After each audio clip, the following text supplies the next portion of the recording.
children! Today in topic we're going back to our history topic. Remember, history is when we learn about things that have happened in the past. Now our current history topic is all about toys. And toys that we have been looking at so far were the Victorian toys. But today we want you to think about toys that belong to you, toys that belong to your parents or grown-ups that you live with, and toys that belong to your grandparents.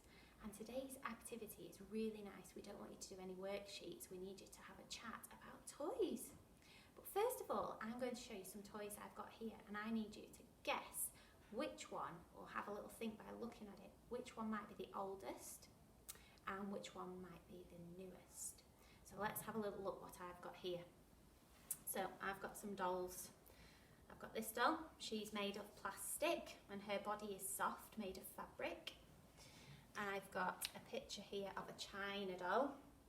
This is made out of pot, a little bit like what teacups and plates are made from, and her face is painted. And then I've got a rag doll, and this one's made all from fabric. So looking at my three dolls here, I want you to see if you can guess which one is the oldest, which one is the newest, and which one would come in the middle. And we call this chronological order. So chronological order is when we put things in order of time. So pause the video, have a little think, and then press play and see if you were right. Okay, let's see. So this doll was the newest. She's made from plastic. They didn't used to have plastic a long time ago. The next one was the rag doll, made from fabric. And then the oldest toy was the china doll. Did you get it right? Okay, now Mrs. Cawthorne's got some toys and we want you to sort them out. So let's swap over. Here we go. Don't drop the camera. Hello. Hi children! I've got some toys as well, and I've got some trains, so I'm going to show you. You've got three trains. Now the first one is just a picture of a train. Now this train is made out of tin type of metal, and you can see it's really beautifully painted. So this is one of the trains. Do you think that looks like it's modern? It's from around about now, or do you think it looks like it's quite old? Then we've got some trains like this. Now these trains are made out of plastic. We've got this colourful one here. I think it's Thomas the Tank Engine, isn't it? And we've got this black one here, and their wheels move, and they're quite light, and they're made out of plastic. And then these trains, they've got magnets on them to stick them together. They're wooden trains. They are made out of wood. Let's see if I can show you a bit better there. So these are wooden trains. So we've got three types of trains here. And just like you did with the dolls, have a little look at them now and think about whether you could put them in chronological order. Which ones do you think are the oldest, from furthest away?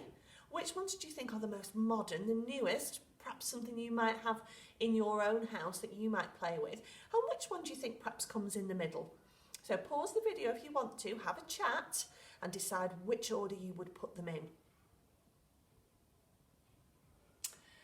Well done for having a think about that. So let's have a look. The oldest train here is actually this one, made out of tin. So you might have a train like this still in your house, but it's probably not as likely as some of the more modern trains, because they're not normally, especially toys, made out of metal anymore. Then we've got I'll put that way. Then we've got the wooden trains. Now, you can still get wooden trains now. They're still very popular. But these were the trains that came next, because the most modern trains here are made out of plastic, and just like Miss Gundry said with the doll, a long time ago they didn't really have that material, that plastic. So they are the most modern trains.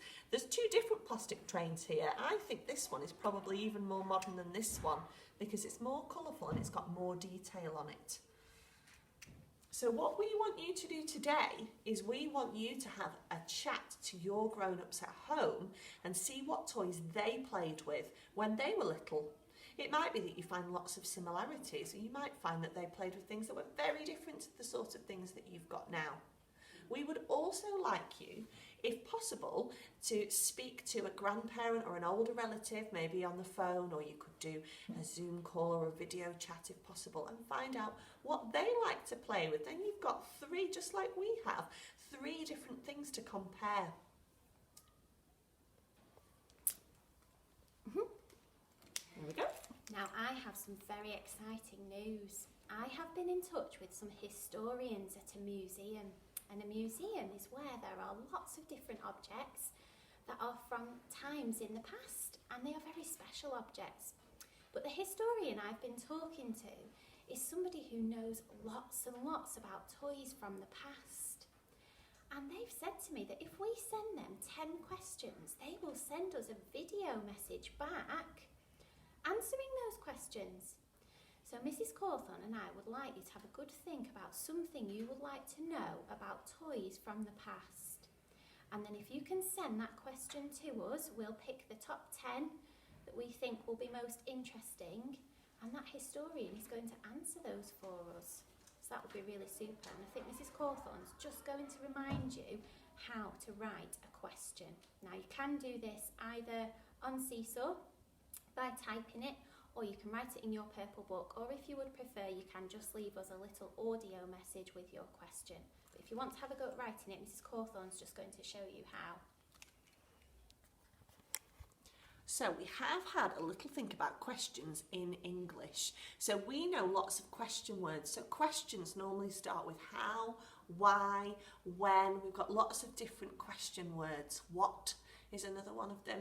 And we know that if you're writing your question, if you're saying it, it's a little bit different, but if you're writing your question, we would like you to finish with a question mark, showing us that you remember how to write those questions. But remember, if you want to record yourself, that's fine. It's not a writing lesson, it's a history lesson. So we are more interested in knowing what you want to find out. And then we will use those to send them to the historians, which is a really fantastic historical source. And a source means a way of learning something in history, a way of finding something out about something from the past.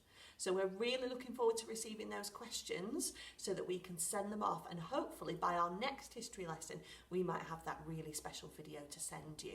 So well done, enjoy the task, get chatting to lots of family members and see what you can find out. Bye children!